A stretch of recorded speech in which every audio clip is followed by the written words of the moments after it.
정한 예배가 숨쉬는 교회, 주님이 주인 되시는 교회, 믿음의 기도가 쌓이는 교회, 최고의 찬양을 드리는 교회, 말씀이 살아 움직이는 교회, 성도의 사랑이 넘치는 교회, 섬김과 헌신이 기쁨이 되어 열매 맺는 아름다운 교회, 주님의 마음 닮아서 이웃을 사랑하는 교회, 주님의 영광을 위해서 빛 되신 주님 전하는 교회, 사랑의 불꽃이 활짝 피어나 날마다 사랑에 빠지는 교회, 주께서 사랑하는 우리 교회가 이런 교회 되게 하소서. 다 함께 기도하겠습니다. 거룩하신 성삼위 하나님 아버지, 성령 강림주일을 맞이하여 온 성도들이 충만한 은혜를 사모하며 예배를 드립니다. 약속하신 대로 저희들에게 보혜사 성령님을 보내주셔서 영원토록 함께 있게 하시니 감사드립니다. 진리의 영이신 성령님, 언제나 저희들을 선하고 의로운 길로 인도하여 주옵소서. 예배하는 이 시간에는 우리의 영안을 열어주사 영광 중에 계신 거룩하신 주님을 보게 하시고 우리의 몸과 마음을 온전히 주관하사 영과 진리로 드리는 예배가 되게 하여 주옵소서.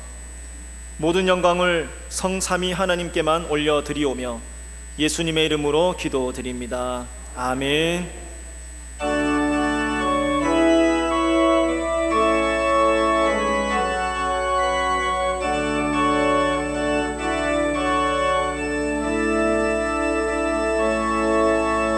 예수 우리 왕이여, 이곳에 오소서. 보좌로 주여 임하사 찬양을 받아 주소서. 주님을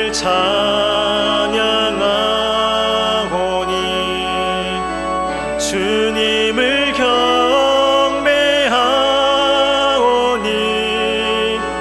왕이신 예수여 오셔서 좌정하사 다스리소서.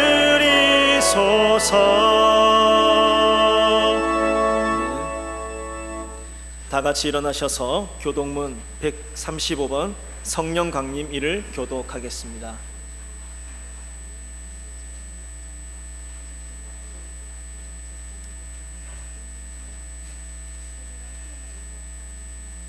그의 위에 여호와의 영, 곧 지혜와 총명의 영이요 모략과 재능의 영이요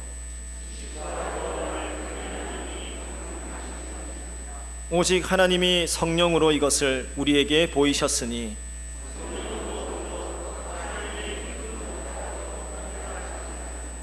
내가 아버지께 구하겠으니 그가 또 다른 보혜사를 너희에게 주사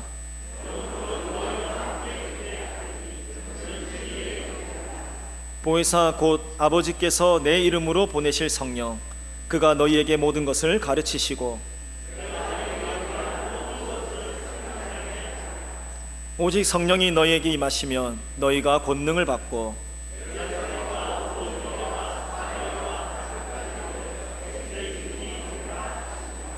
아멘. 사도신경으로 우리의 신앙을 고백하겠습니다. 나는 전능하신 아버지 하나님 천지의 창조주를 믿습니다. 나는 그의 유일하신 아들 우리 주 예수 그리스도를 믿습니다. 그는 성령으로 잉태되어 동정녀 마리아에게서 나시고 본디오 빌라도에게 고난을 받아 십자가에 못 박혀 죽으시고 장사된 지 사흘 만에 죽은 자 가운데서 다시 살아나셨으며 하늘에 오르시어 전능하신 아버지 하나님 우편에 앉아 계시다가 거기로부터 살아있는 자와 죽은 자를 심판하러 오십니다. 나는 성령을 믿으며 거룩한 공교회와 성도의 교제와 죄를 용서받는 것과 몸의 부활과 영생을 믿습니다. 아멘.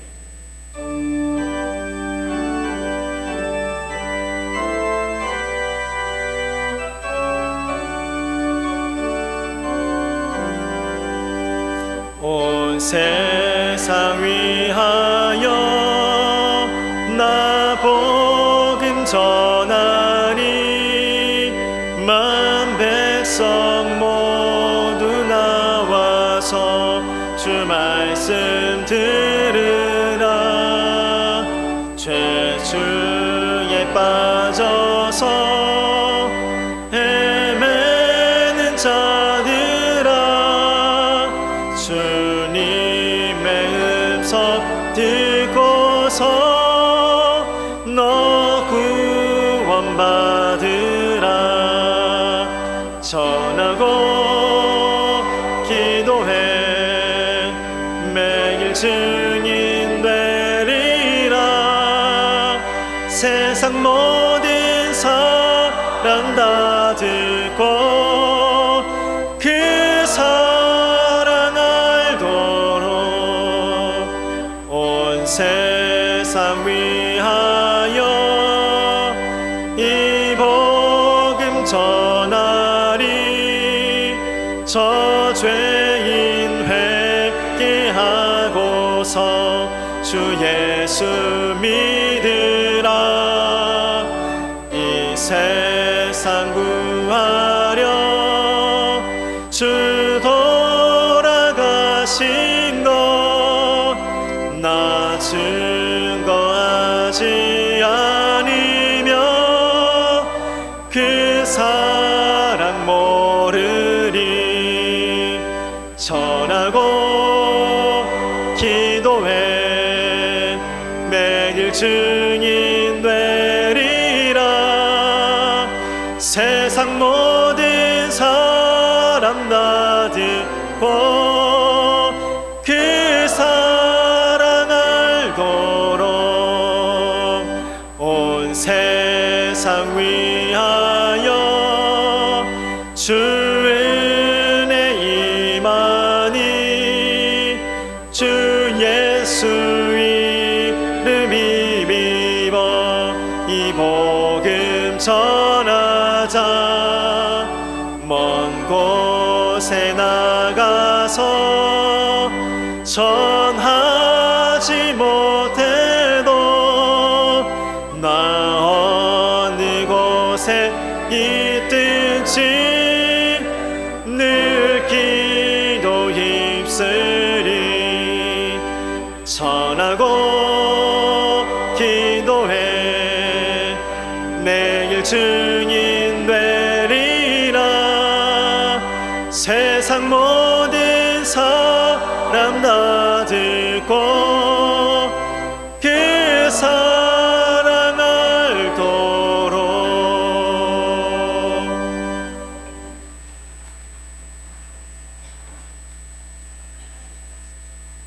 기도드리겠습니다. 거룩하신 하나님 아버지, 이 귀한 주일 예배에 저희를 불러주셔서 하나님을 예배하게 하시니 감사와 영광을 올려드립니다. 하나님의 은혜에 목말라 나와사오니 영과 진리로 예배하게 하시고 하늘의 은혜와 소망으로 충만한 예배가 되게 하여 주옵소서. 오늘 성령 강림 주일을 맞이하여 예배드리는 저희들의 심령에 성령을 충만하게 부어주시어 성령의 열매를 풍성히 맺는 삶을 살도록 인도하여 주시옵소서. 공의의 하나님, 수많은 우상 숭배와 헛된 이념들과 음란과 탐욕, 죄악에 물들은 이 땅을 긍휼히 여기시고 깨끗하고 정결한 나라가 되게 하옵소서. 코로나19로 더욱 고통받고 있는 이 나라 이 민족을 불쌍히 여겨 주옵시고 회복시켜 주옵소서. 이 땅에 성령의 바람이 불어와 오염된 환경과 바이러스를 깨끗이 씻어 새롭게 하옵소서. 그리하여 하나님의 영광이 가득한 공의와 정의가 강물처럼 흐르는 공정하고 안전한 나라, 평화의 나라로 세워 주시옵소서. 하나님 아버지, 교회를 위해 기도드립니다. 우리 교회가 성령의 불이 타오르는 은혜의 공동체가 되기를 원합니다. 주님의 몸된 교회에 서로 위하고 용납하는 형제 사랑이 더욱 넘쳐나게 하옵소서. 주님이 세우신 이 교회가 어려운 가운데서도 성령의 충만함을 받아 겸손과 섬김으로 공동체의 무너진 곳을 든든히 세우며 주님의 사명과 비전을 위해 희생과 헌신으로 세상에 나가 빛과 소금의 역할을 잘 감당하는 우리 교회 되게 하옵소서. 또한 삶에 지친 성도들에게 소망의 빛이 비추게 하시고 질병으로 병상에 있는 성도들에게는 하나님의 치료하시는 역사가 있게 하옵소서. 위임 목사와 모든 교역자들에게 성령 충만함을 허락하여 주시기를 기도합니다. 목회사에게 어려움이 없도록 건강을 지켜주시고 지혜와 지식과 능력을 더하여 주셔서 우리 교회가 행복한 공동체로 구원의 방주로 세워가게 하는데 부족함 없도록 인도해 주시옵소서. 자비로우신 하나님 아버지, 저희들의 믿음이 성령 충만하지 못하면 주님의 일을 할 수 없사오니 때를 따라 이른 비와 늦은 비의 은혜를 내려주시기를 간절히 기도합니다. 찬양으로 영광 돌리는 시온 찬양대 찬송을 받으시고 복 내려 주옵소서. 시간 말씀을 전하는 주의 종을 붙들어 주시고 설교하는 말씀을 통하여 잠자는 심령을 깨우는 생명의 말씀, 은혜의 말씀이 되게 하옵소서. 오늘 예배에 참석한 저희들과 가정에서 영상으로 함께하는 모든 성도들이 이 예배의 은혜로 인하여 새 힘을 얻고 위로함을 받는 복되고 귀한 시간이 되기를 바라며 우리 주 예수 그리스도의 이름으로 기도드립니다. 아멘.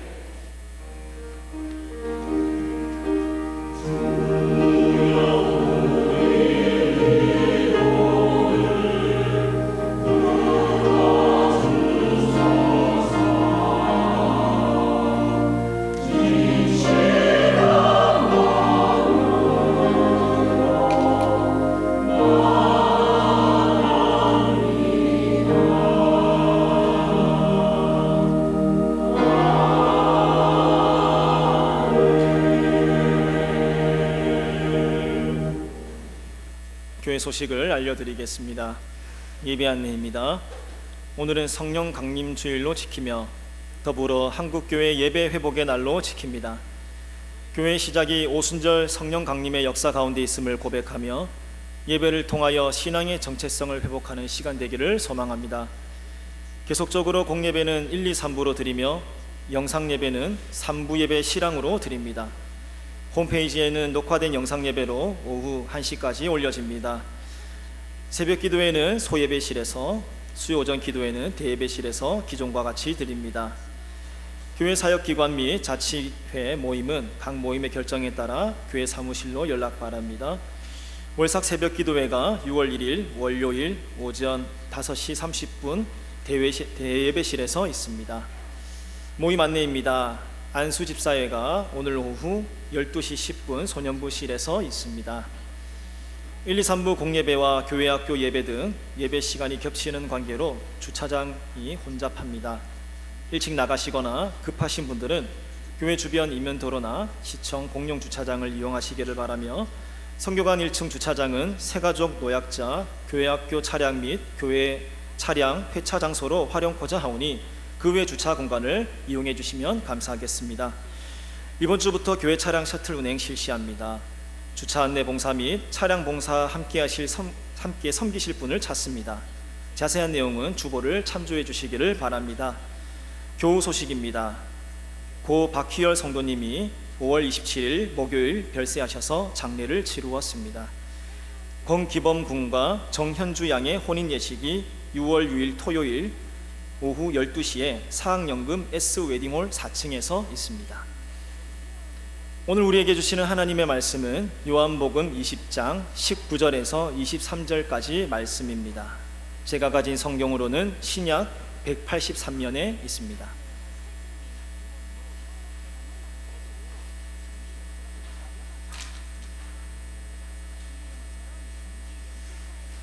하나님의 말씀을 받들어 읽겠습니다.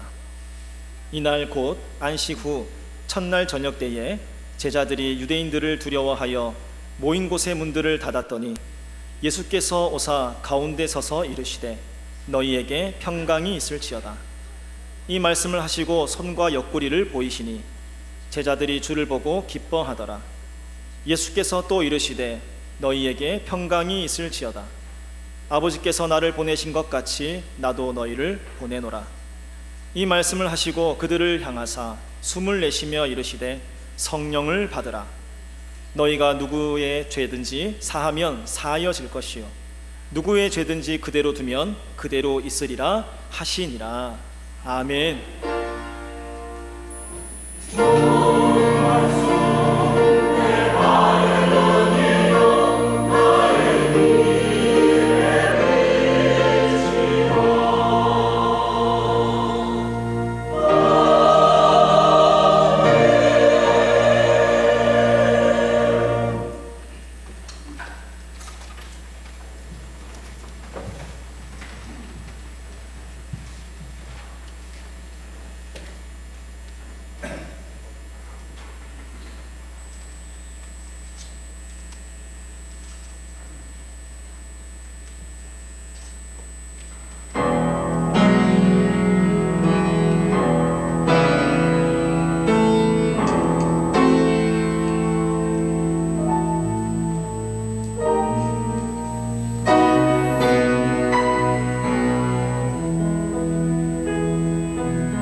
기도합니다.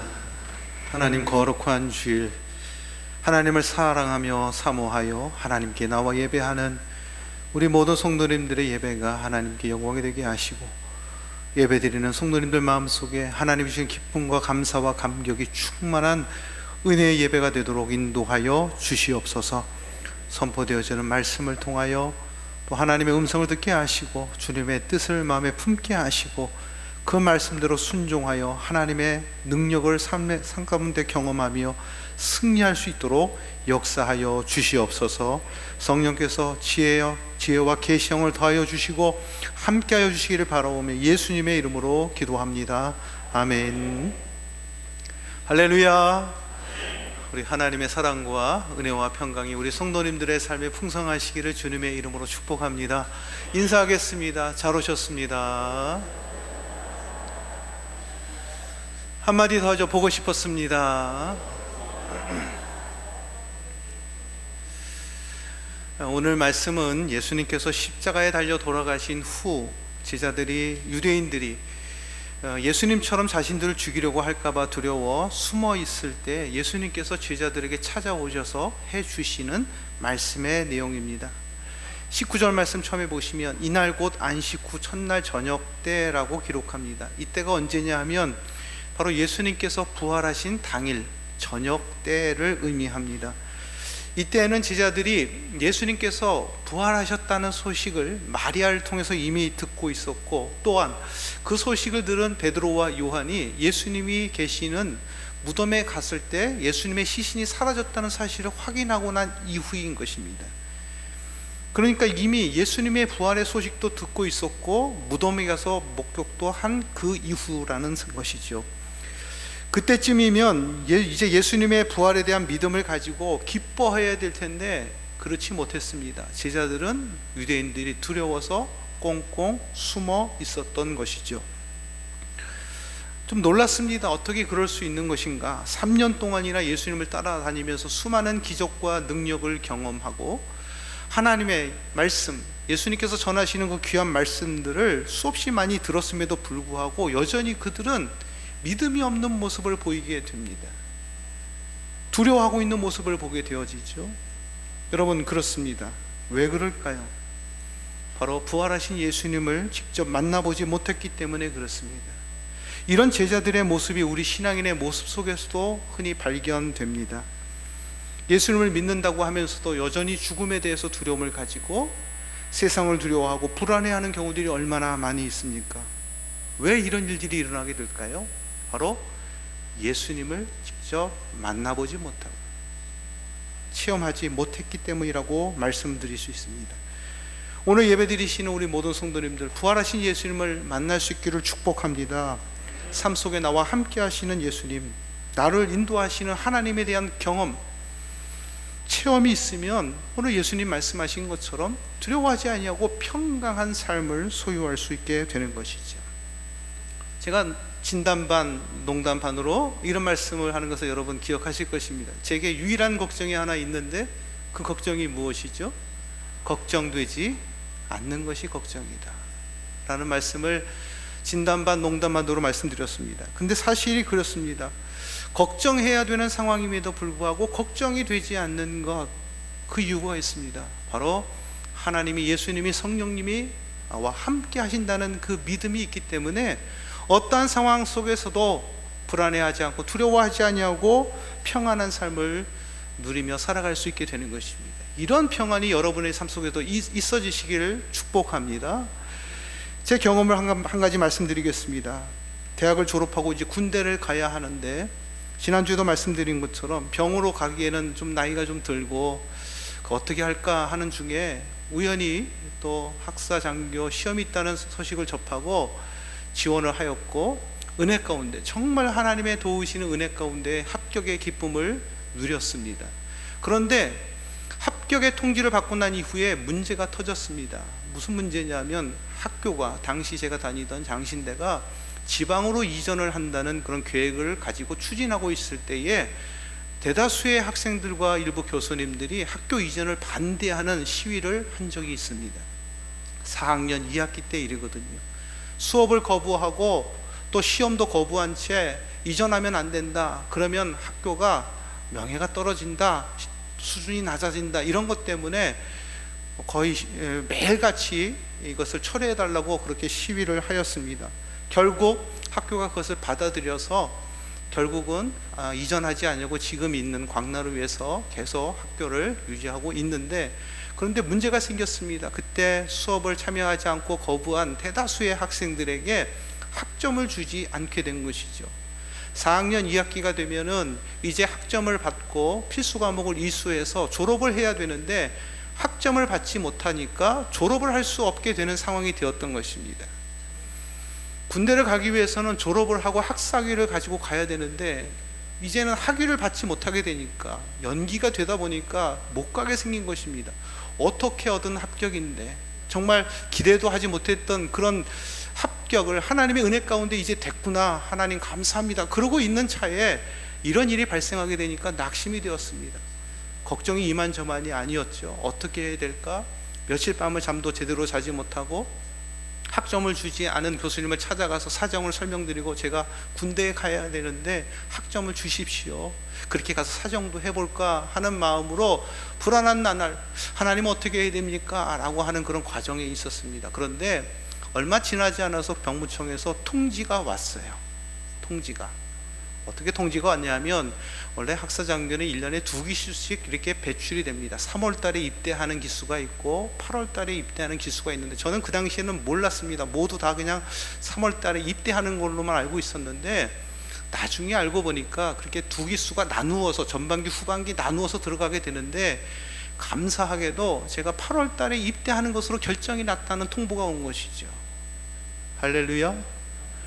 얼마나 마음이 기뻤는지 모릅니다. 3월 달에 만약에 가는 것으로 결정이 됐다고 한다면 학위를 받지 못했기 때문에 못 갈 뻔했는데, 하나님께서 은혜 가운데 합격하게 하시고 갈 수 있는 길을 열어주셨는데, 이것 때문에 못 가는구나, 아이고 이거 이러면 안 되는데, 그렇게 낙심하고 있을 때에 하나님께서 8월 달에 갈 수 있도록, 저는 지금도 그렇게 믿고 있습니다. 하나님께서 8월 달에 갈 수 있도록 그렇게 기회를 주셔서 은혜 가운데 학점을 이수하고 8월 달에 졸업을 하면서, 그래서 군에의 장교로 복무하게 되었다는 것, 저는 그 사건을 통해서 하나님의 은혜는 절대로 포기되지 않는구나, 하나님이 계획하시면 반드시 이루시는구나, 하나님이 나와 함께 하시고 나를 도우시는구나 라는 것에 대한 경험을 하게 되었고, 확신하게 되었고, 그 이후에도 계속적으로 제 삶 속에서 어떠한 일이 발생할 때마다 정말 하나님 계속해서 이 일을 내 삶 가운데 함께 하시는가, 나를 도우시는가, 이런 경험들을 늘 확인하면서 삶을 살다 보니까 한두 번이 아니라 매번 중요한 일이 있을 때마다 하나님의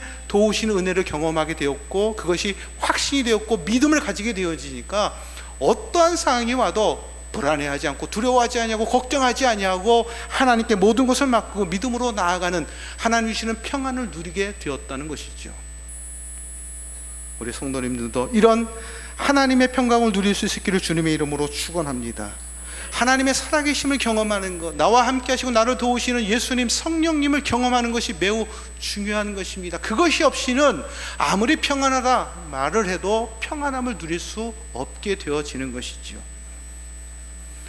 평강이 있을지어다 라는 말씀이 우리의 삶에 그대로 이루어지려면 저는 3가지 믿음을 가지고 있어야 된다고 생각합니다. 3가지 믿음. 여러분 한번 확인을 해 보십시오.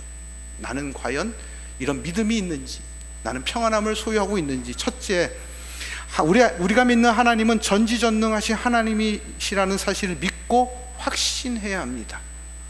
우리 하나님은 전지전능하신 분, 모든 것을 다 아시고 능치 못함이 없는 분이십니다. 그런 하나님이신 거 여러분 믿으십니까? 믿어지십니까? 아무리 큰 문제라도 하나님께서 도우시면 아무 문제도 되지 않는 것입니다. 때때로 우리의 믿음이 부족하여 하나님의 능력을 의심할 때가 있지만, 그럼에도 불구하고 하나님께서는 능치 못함이 없는 분이지요.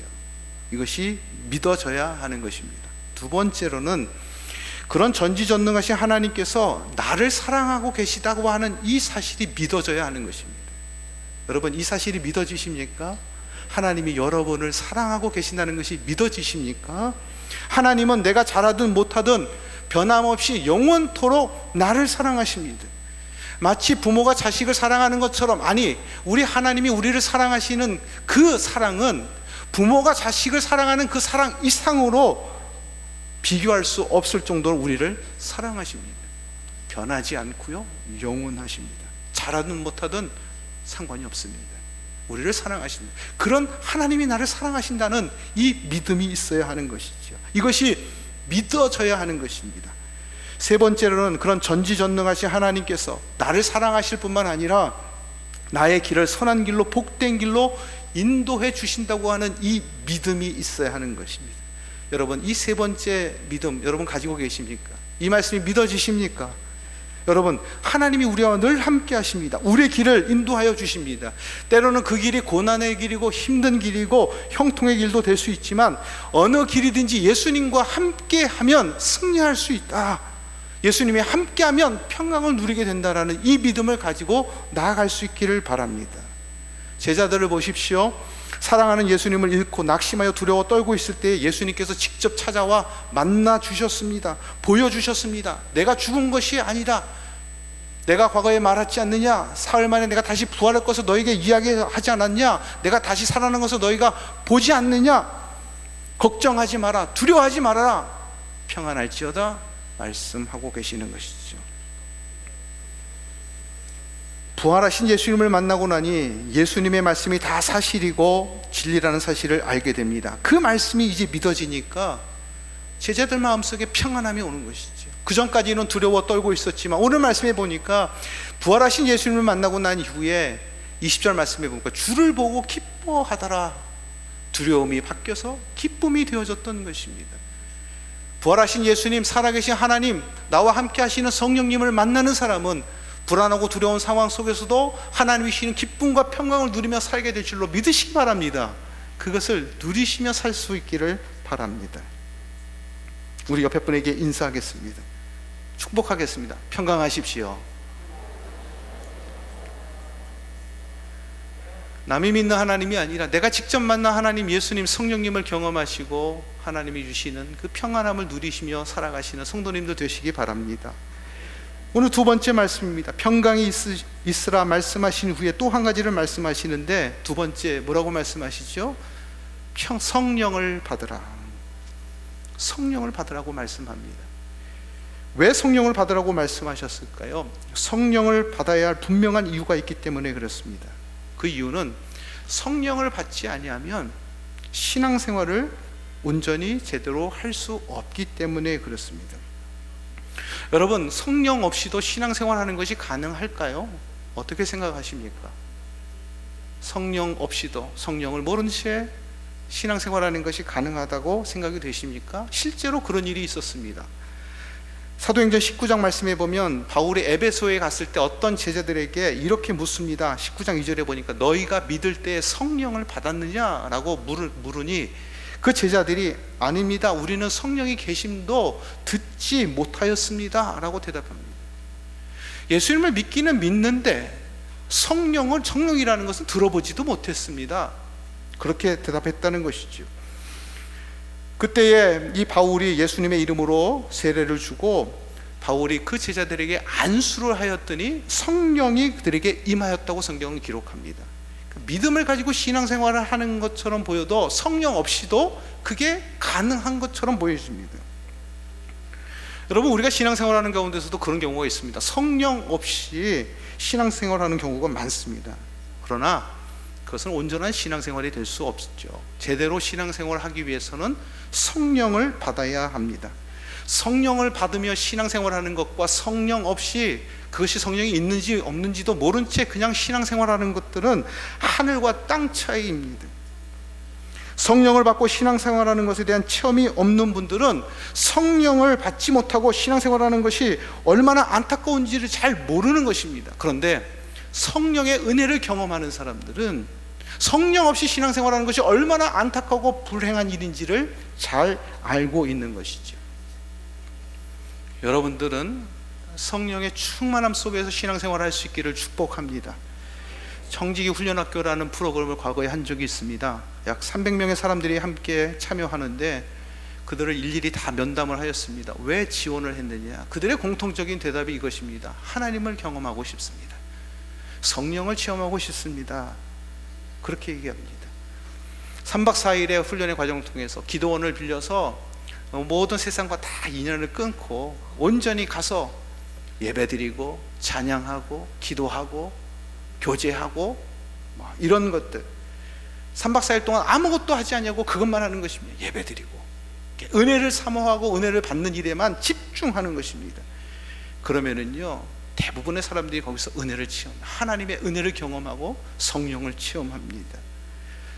그 안에서 참 자유를 맛보게 되고 은혜를 경험하고 삶이 달라집니다. 3박 4일의 훈련을 마치고 가정으로 돌아가면 제일 먼저 듣는 얘기가 있다고 합니다. 당신이 달라졌네. 배우자들이 제일 먼저 무슨 일이 있었어? 왜 이렇게 달라졌어? 안 좋은 쪽으로 달라지는 것이 아니라 사람들이 볼 때 너무 좋은 모습으로 변화되고 바뀌어지기가, 3박 4일 뭘 했길래 그렇게 변화되었느냐라고 궁금해할 정도로 그렇게 변화되는 모습을 보이게 됩니다. 여러분, 성령을 받으면 은혜가 넘치게 되고 이 신앙생활이 바뀌게 되는 것이죠. 다른 사람들이 그것을 보고 부러워하는 일들이 일어나게 되는 것입니다. 성령을 받고 신앙생활하는 것이 얼마나 좋은 것인지 여러분 꼭 아셔야 될 것입니다. 어떤 평신도와 대화를 나누는 중에 그분이 이런 말씀을 하셨어요. 설교를 들을 때 아무리 교리적으로 또 잘 정리되고 유창한 설교를 들어도 그 설교 말씀에 성령님이 함께 하지 않는 설교처럼 느껴지면 마음에 감동이 있지 않다. 말이 어눌하고 유창하지 않아도 성령에 대한 경험들, 체험들, 하나님의 은혜를 경험하신 분이 성령의 말하심을 따라서 설교를 하게 되면 그 말에 은혜가 되고 감동이 되고 감격이 되고 능력이 느껴진다, 이런 말씀을 하셨습니다. 여러분, 그렇습니다. 그 평신도와 대화를 나누는 과정 속에 정말 그렇습니다. 설교자도 그런 성령의 경험들, 체험들, 능력들이 없으면은요, 울리는 꽹과리와 다를 게 없습니다. 여러분, 이것이 반드시 설교자만 그럴 것일까요? 그렇지 않습니다. 설교자만 그런 것이 아니라 일반 평신도들도 다 똑같습니다. 우리의 신앙생활 삶 자체가 성령 없이는 아무것도 할 수 없다는 사실을 우리는 잊지 말아야 하는 것이지요. 성령을 받아야 하는 이유를 몇 가지 말씀을 드리겠습니다. 첫 번째, 성령의 도우심이 없이는요, 믿음을 가질 수 없습니다. 고린도서 12장 3절 말씀에 보니까 성령으로 아니하고는 누구든지 예수를 주시라 할 수 없다고 합니다. 성령의 체험과 경험이 없는 사람들은요, 믿음을 고백할 수 없는 것이죠. 성령의 도우심이 없이는 하나님의 말씀을 들어도 그 하나님의 말씀이 무슨 말인지를 제대로 알지 못합니다. 예수님의 제자들을 보십시오. 예수님께서 3년 동안 하나님의 나라를 선포하시고 말씀하셨는데도 제자들은 그 말씀이 무슨 말인지 이해하지 못했습니다. 그러니까 예수님의 부활하신 사건을 직접 듣고 목격하였음에도 불구하고 불안에 두려워 떨고 있었던 것이지요. 아직까지 그들에게 성령이 임하지 않았기 때문에. 성령은 진리의 영이십니다. 성령이 우리에게 임하게 될 때에 하나님의 말씀도 깨달아지고 믿어지게 되어지는 역사가 일어나고 그 안에 평안함을 누리는 일이 일어나게 되는 것이죠. 두 번째로는요, 성령이 없이는 온전한 예배를 드릴 수 없다는 사실입니다. 신앙생활의 가장 기본이면서 본질이면서 핵심인 가장 중요한 것이라고 한다면 예배라고 말할 수 있습니다. 그런데 예배에 참석하는 것이 중요한 것이 아니라 하나님께서 영광 받으시는, 기뻐하시는 예배를 드리는 것이 매우 중요합니다. 하나님께서 받으시는 참 예배가 어떤 것인가? 예배자들이 하나님 앞에 참 예배자로 드리는 예배는 어떤 것인가? 예수님께서 요한복음 4장 23절에 이렇게 말씀하십니다. 아버지께 참되게 예배하는 자들은 영과 진리로 예배할 때가 오나니 곧 이때라 아버지께서는 자기에게 이렇게 예배하는 자들을 찾으시느니라. 24절, 하나님은 영이시니 예배하는 자가 영과 진리로 예배할지니라. 여기서 영과 진리 가운데 영이라는 것이 무엇을 의미할까요? 이 영은 성령으로 예배를 드리는 것이죠. 성령 안에서 하나님이 받으시는 참 예배잖아.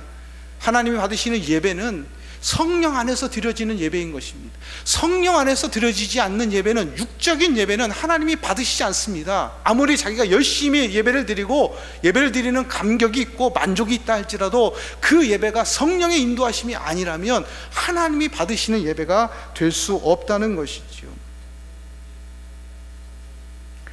성령의 인도하심을 받는 예배가 어떤 것인지를 경험하지 못하면 안타까운 신앙생활을 할 수밖에 없습니다.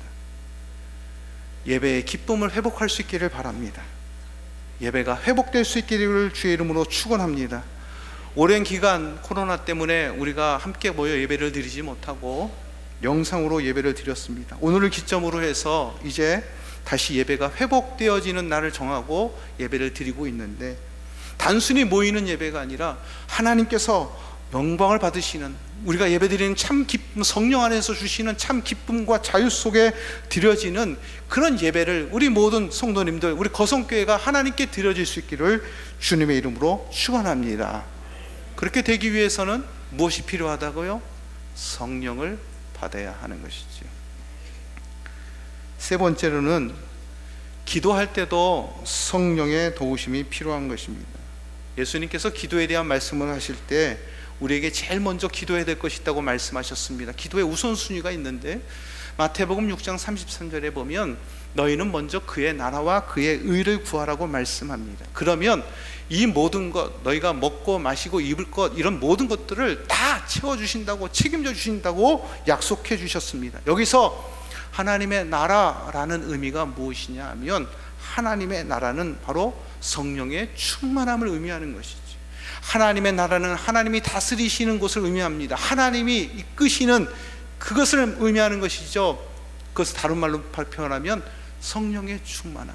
여러분, 기도할 때도 성령의 충만함을 위해서 기도해야 되는 것입니다. 그래야 그 기도가 하나님 앞에 상달되어지는 것이죠.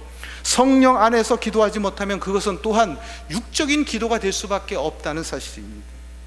우리가 기도를 하다 보면, 기도하면 무엇이든지 다 하나님이 들어주시는 것은 아닙니다. 성경에 보면 기도해도 하나님이 듣지 않는 기도가 있다고 말씀합니다. 야고보서 4장 3절 말씀에 보니까 너희가 구하여도 얻지 못함은 정욕에 쓰려고 잘못 구하기 때문이라고 말씀합니다. 성령 안에서 드려지는 기도가 아니라 자신의 육신의 욕심에 따라 기도하는 그 기도는 하나님이 듣지 않으신다, 이루어지지 않으신다는 것입니다. 기도해도 그 기도가 아무런 의미가 없다는 것이죠. 그래서 기도할 때도 무엇을 받아야 돼요? 성령을 받아야 하는 것입니다. 성령 안에서 기도해야 그 기도가 능력 있는 기도가 되는 것입니다.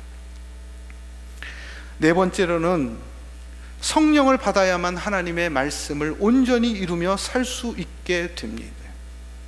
우리가 얼마나 하나님의 말씀을 많이 지키려고 노력을 합니까? 그런데 이것은 우리 힘으로 지킬 수 없는 것이죠. 로마서 8장 4절에 보면 성령을 따라 행하는 자들에게 하나님께서 율법의 요구를 이루게 하신다는 말씀이 있습니다. 내가 노력해서 하나님의 말씀을 지키는 것이 아니라 성령을 따라 행하는 자들에게 하나님의 말씀에 순종할 수 있는 능력이 생긴다는 것이죠. 성령 없이는 하나님의 말씀을 지킬 수가 없는 것입니다. 순종할 수 없게 되는 것이지요. 모양은 흉내낼 수 있지만 하나님께서 주시는 그 말씀의 의미, 본질을 하나님의 뜻 가운데 행할 수는 없다는 것입니다. 원수를 사랑하라, 많은 분들이 힘들어합니다. 안 된다고 합니다. 겉으로는 사랑하는 척 할 수 있습니다. 그러나 마음에서 우러나오는 이 원수를 사랑하는 것, 아무리 노력해도 안 되지만 성령을 받으면 원수까지도 사랑하는 일을 할 수 있게 되는 것이죠. 성령을 받을 때 온전히 하나님의 말씀을 이루며 살게 되는 것입니다. 그러므로 성령을 받아야 하는 것입니다. 다섯 번째로, 성령이 없이는요 온전한 봉사가 될 수 없다고 말씀합니다. 빌립보서 3장 3절 말씀에 보니까 하나님의 성령으로 봉사하며 라고 기록이 되어져 있어요. 봉사할 때 뭘로 봉사하라고요? 하나님의 성령으로 봉사하라는 것입니다. 내 힘으로 봉사하는 것이 아닙니다. 이런 비유를 할 수 있을 것 같아요. 우리는 하나님의 장갑입니다. 일을 할 때 장갑을 끼고 일을 하게 되죠. 그런데 그 장갑에 어떤 능력이나 기술이 있는 것이 아닙니다. 장갑 자체에는 아무런 힘이나 능력이 없게 되는 것이죠. 장갑은 아무것도 아닙니다. 장갑 손에 무엇이 들어가야 돼요? 손이 들어가게 될 때에 그 손에 의해서 장갑이 움직여지고 일을 하게 되어지는 것입니다. 그 손이 어떤 손이냐에 따라서 위대한 일을 할 수도 있고 그렇지 못한 일도 할 수 있게 되는 것이죠. 우리는 장갑에 불과한 것이죠. 우리 안에 성령 하나님이 오시면, 전능하신 하나님께서 우리의 마음속에, 우리의 삶 가운데 임재하시면 하나님의 놀라운 위대한 일을 행하며 살아갈 수 있도록 우리를 인도하신다는 것이죠. 내가 하는 것이 아닙니다. 하나님께서, 성령 하나님께서 하실 수 있도록 그렇게 하시는 것이죠. 자신을 비우고 우리 안에 성령 하나님으로 채우면 성령 하나님의 능력이 우리의 삶을 통해서 나타나게 되는 것입니다. 봉사할 때 두 가지 봉사 태도가 있다고 생각이 듭니다. 첫 번째는요, 배터리 봉사. 또 하나는 콘센트 봉사. 배터리 봉사는요, 처음에는 배터리가 충전이 되었을 때는 열심히 합니다. 모든 것을 다 쏟아서 아주 열정적으로 일을 합니다. 그런데 시간이 지날수록 이제 방전이 되어서 힘이 떨어집니다. 그러다가 이제 완전히 방전이 다 되어버리면 아예 못하겠다, 이제는 내가 더 이상 힘이 없다라고 그만두고 포기해버리는 그러한 봉사 신앙이 바로 배터리 봉사, 배터리 신앙이 됩니다. 콘센트 신앙, 콘센트 봉사는 어떤 것입니까?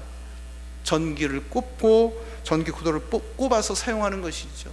힘이 떨어지지 않습니다. 방전될 이유가 없습니다. 계속해서 힘을 공급받는 것이죠. 하나님이 주시는 그 공급하시는 힘으로 봉사하는 것입니다. 지치지 않습니다. 계속해서 힘을 내서 사역할 수 있게 되는 것이죠. 그게 바로 콘센트 신앙, 콘센트 봉사입니다. 우리는 성령 안에서 봉사해야 하는 것이죠. 올해에 우리 교회의 표가 무엇인지 기억하십니까? 자, 우리 보통 이 현수막에 그것을 이제 매주 이렇게 게시를 하는데, 오늘은 예배 회복의 날이라고 해서 바꿨죠. 한국교회 예배 회복의 날로.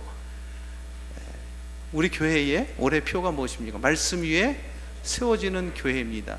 본문이 어떤 것인지 혹시 기억하십니까? 마태복음 7장 24절부터 27절까지 지혜로운 사람과 어리석은 사람의 비유입니다. 반석 위에 집을 지으라. 모래 위에 집을 지은 어리석은 사람이 되지 말고 하나님의 뜻과 하나님의 말씀 가운데에 우리 신앙의 기초를 단단히 세우고 그 위에 신앙을 쌓아가라 라고 말씀하는 것이죠. 여러분, 말씀 위에 세워지지 아니하면, 모래 위에 집을 지으면은요, 조금만 어려움이 와도, 시련과 환난과 풍파가 닥쳐오면은요, 그동안 쌓아왔던 모든 사역의 내용들이 한꺼번에 무너져 내리는 일들이 일어나게 되는 것이죠. 여러분, 가끔 그런 경우 있는 것 혹시 보십니까? 열심히 정말 최선을 다해서 몸을 사리지 않고 아끼지 않고 열심히 봉사하던 분이 어느 순간 갑자기 마음의 상처를 받고 봉사하는 일을 그만두고 신앙을 포기하는 이런 일들, 여러분 그런 경험들을 혹시 주변에서 보고 있습니까? 왜 그렇습니까?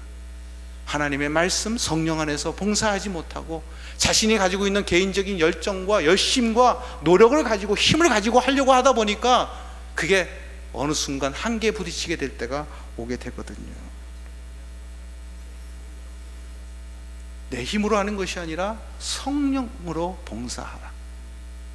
이 말씀이 우리 성도님들의 삶에 그대로 적용될 수 있기를 축복합니다. 자신을 비우고 성령 안에서 사역하는 것이 얼마나 중요한지 모릅니다. 저는 찬양 사역을 하면서도 그런 경험들을 많이 했습니다. 찬양 사역을 할 때 미리 준비를 하지요. 찬양단원들과 미리 연습을 합니다. 그런데 연습할 때 아주 은혜가 돼요. 오늘 이번에는 너무 찬양이 잘 되겠다. 연습할 때도 참 은혜롭게 잘 진행됐는데 본예배에 가서는 정말 잘 되겠다. 그렇게 딱 준비하고 올라가는데 막상 예배가 시작돼서 찬양을 하면은요, 연습 때는 정말 은혜가 넘쳤는데 오히려 본예배 가서는 냉랭할 때가 있습니다. 왜 그럴까? 오히려 그 반대도 있습니다. 연습할 때는 잘 준비가 안 되고 왠지 좀 이렇게 잘 안 되는 것 같아서 걱정이 됩니다.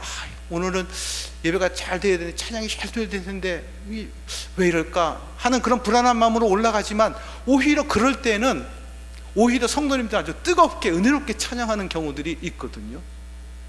왜 이럴까라는 것을 곰곰이 생각해 보았습니다. 답이 있더라고요. 왜 그러냐 하면 찬양이 잘 준비되고 은혜가 되면은요, 잘 되겠지, 그러고서 기도를 덜 하게 되더라고요. 그런데 연습이 잘 안 되고 좀 부족하고 뭔가 불안하면 하나님 잘 안 됐는데 하나님 도와주세요, 이렇게 하나님을 더욱더 의지하는 마음으로 믿음을 가지고 하나님 앞에 더 간절히 사모하고 구하게 되니까, 그러니까 하나님께서 역사하시는 것, 이래서 이렇구나라는 것을 깨닫게 되었던 것이지요. 여러분, 그렇습니다. 우리가 신앙생활할 때도 마찬가지인 것이죠. 내 것을 내려놓고 하나님을 철저히 의지하게 되면, 그러면 성령께서 우리를 도우시고 역사하게 되실 줄로 믿으시기 바랍니다. 성령 하나님을 의지하시기 바랍니다. 내 것을 내려놓고 성령 하나님이 하시도록 나의 의지를 주님께 맡기십시오. 오늘 예수님께서 말씀하십니다. 성령을 받으라고 말씀합니다. 어떻게 성령을 받을 수 있을까요? 가만히 있으면 그냥 성령이 그냥 오는 것입니까? 아닙니다. 성령 받기를 사모해야 되고 성령 받기를 위해서 기도해야 되는 것이죠. 우리가 잘 아는 마태복음 7장 7절, 구하라, 찾으라, 문을 두드리라, 이 말씀은 다른 것을 구하라는 것이 아니라 무엇을 구하라는 거예요? 성령을 구하라는 예수님의 말씀인 것입니다. 성령을 구해야 될 때 하나님의 영광이 나타나고 하나님의 능력이 나타나는 기도가 되어지는 것이죠. 뿐만 아닙니다. 성령을 받는 것, 하나님의 말씀을 잘 듣게 될 때에 성령이 임하게 됩니다. 하나님 말씀을 들을 때 마음을 열고 말씀을 들어야 합니다. 사도행전 10장에 보면 사도 베드로가 고넬료라는 사람의 집에 가서 하나님의 말씀을 증거합니다. 그때 하나님의 말씀을 듣는 많은 사람들에게 성령이 임하였다고 성경은 기록합니다. 말씀을 들을 때 사모하는 마음, 집중해서 들어야 합니다. 착하고 좋은 마음으로, 받아들이는 마음으로 그 말씀을 들어야 합니다. 그 말씀을 받아들이려고 할 때에, 그때에 성령이 역사하게 되는 것이죠. 여러분, 오늘 예배 여러분 준비하시면서 기도하셨을 거라고 생각합니다. 오늘 말씀, 목사님 무슨 말씀을 하실까? 하나님이 나에게 무슨 말씀을 주실까? 혹시 오늘 목사님 말씀하실 때 나는 그 말씀이 무엇이든지 하나님의 말씀으로 받고 나는 아멘, 그것을 내 삶 속에 실천하겠습니다. 하나님 믿음을 주십시오. 제가 순종하겠습니다. 이런 마음으로 결단하며 기도를 하신 분이 있으시다면 그분은 성령께서 함께 하시고 역사하여 주실 것으로 믿습니다. 그런 마음으로 예배를 드려야 되는 거예요. 그런 마음으로 말씀을 들어야 하는 것입니다. 병원에 환자가 찾아왔습니다. 환자의 상태를 진찰하고 처방을 내리죠. 그때 환자는 어떻게 해야 됩니까? 철저하게 의사의 말을 따라야죠. 처방하는 대로 순종해야 합니다.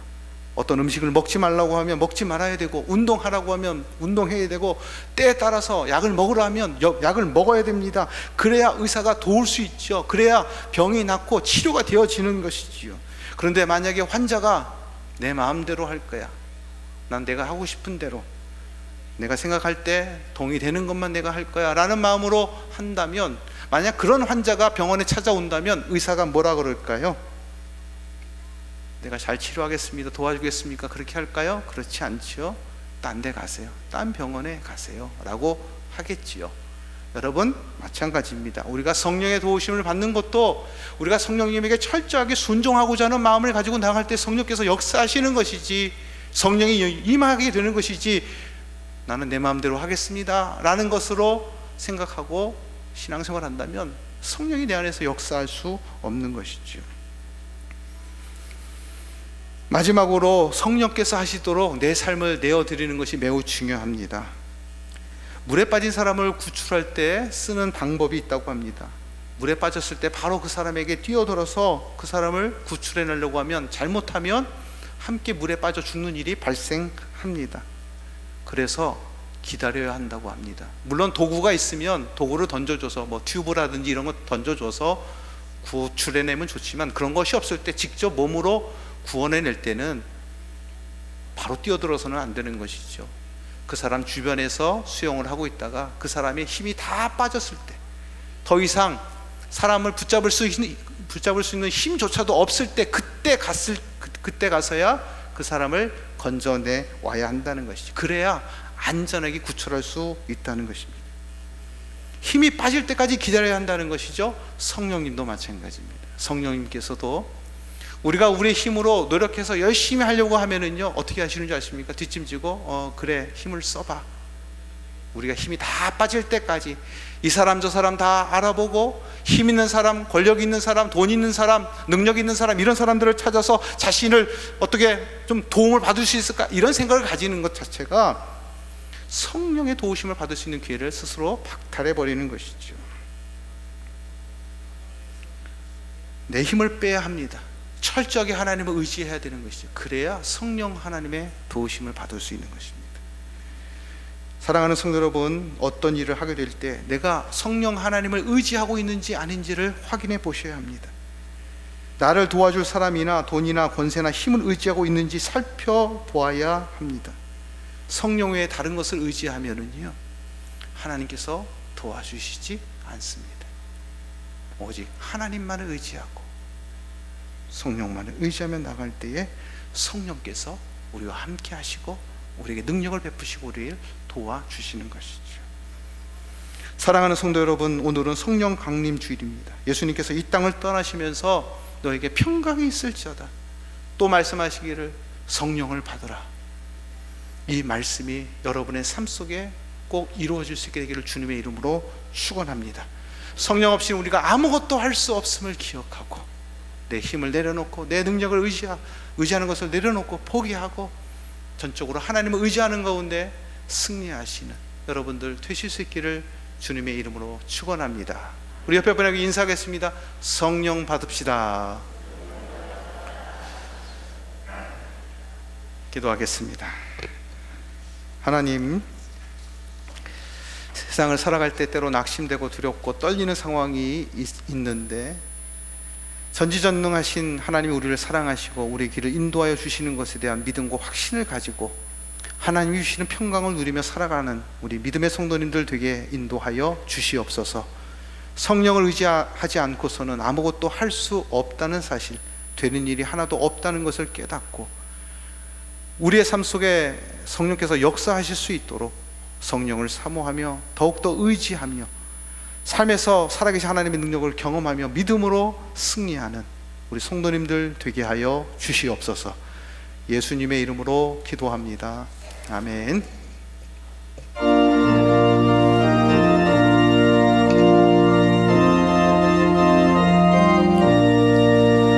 빈들의 마른 풀같이 시들은 나의 영혼, 주님이 약속한 성령 간절히 기다리네. 가물어 메마른 땅에 단비를 내리시듯 성령의 단비를 부어 새 생명 주옵소서. 반가운 빗소리 들려 산천이 춤을 추네. 봄비로 내리는 성령 내게도 주옵소서. 가물어 메마른 땅에 단비를 내리시듯 성령의 단비를 부어 새 생명 주옵소서. 철 따라 우러르네.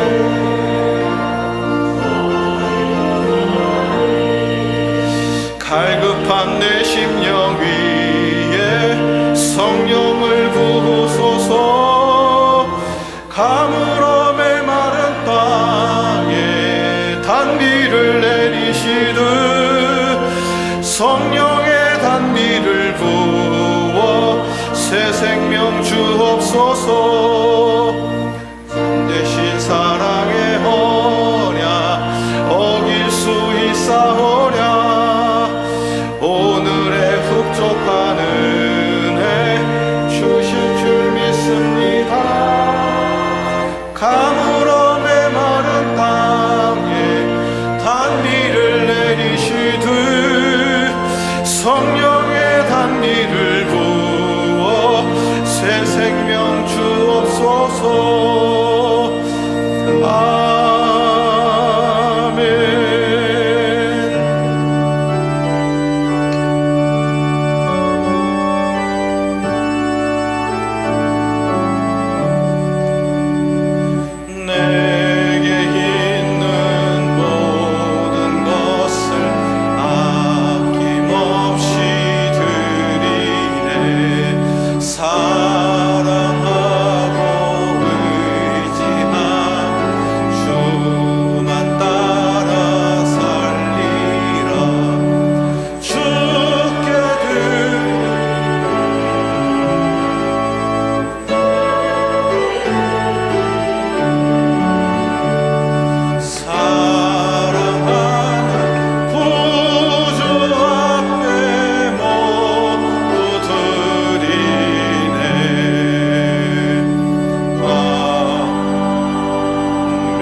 하나님께서 우리에게 베푸신 큰 은혜에 감사함으로 오늘도 하나님 앞에 마음과 뜻과 정성을 모아 귀한 예물을 드립니다.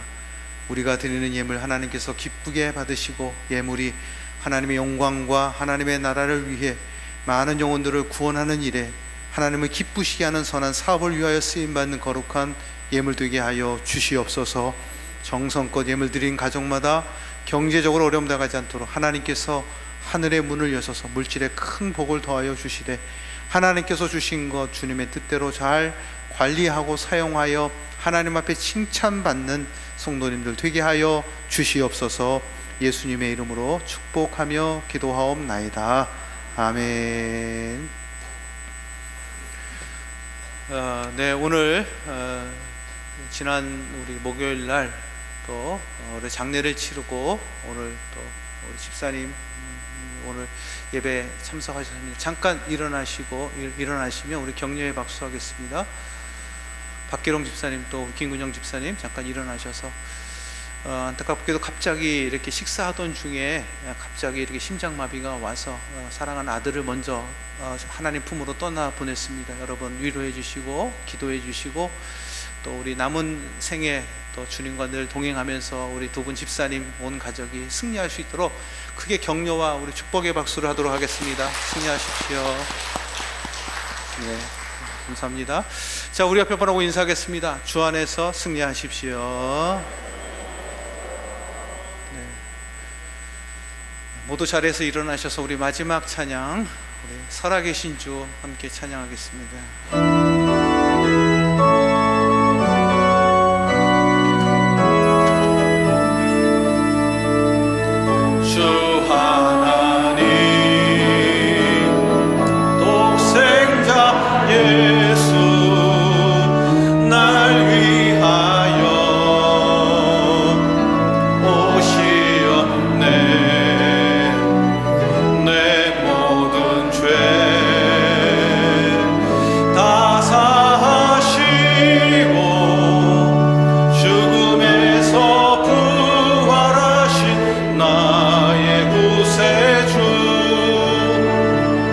살아계신 주